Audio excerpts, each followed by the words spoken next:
Okay.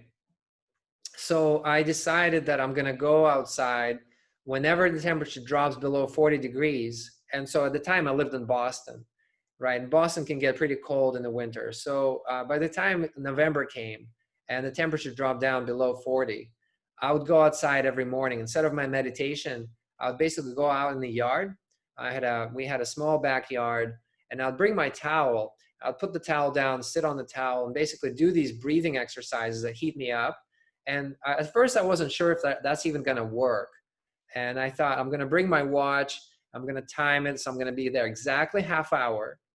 And, you know, even if I'm freezing, I'm just going to stick it out and sit there. That's going to be my tapas. Okay. That's going to be my, you know, self-discipline. But surprisingly, within 5 minutes, I was warm. And then basically every time the temperature was below 40 degrees, I would be out, even in like 5 degrees, like sleeting rain, freezing winds, you know, because Boston can get, you know, those nor'easters, very bad temperature. I would go out, and my neighbors thought I was insane, you know. They see this half naked guy sitting in the snow, doing these crazy breathing exercises.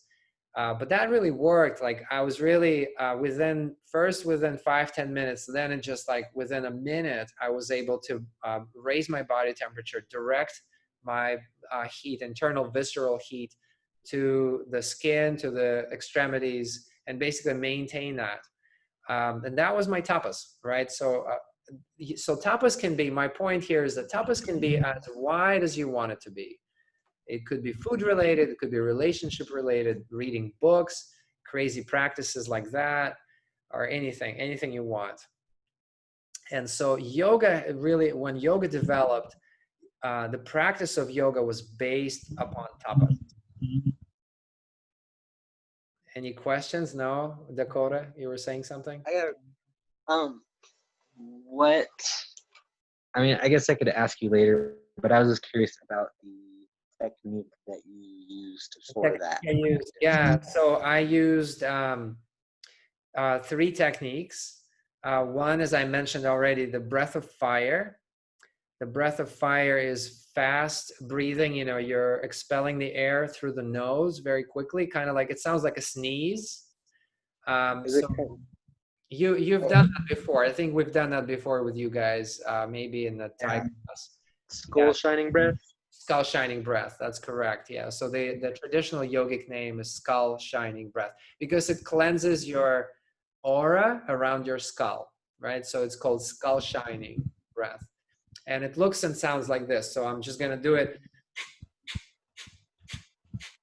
So I'm pumping my belly and exhaling through the nose rapidly.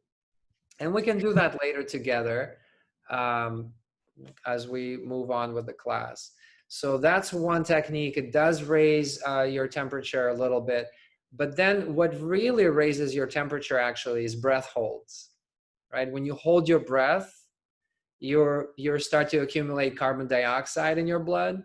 And carbon dioxide is going to raise your blood pressure a little bit. And it's going to create heat. It's going to create heat in the body. So for example, so there are more advanced techniques. We can get into them a little later. Okay, so let me kind of just skim over that now.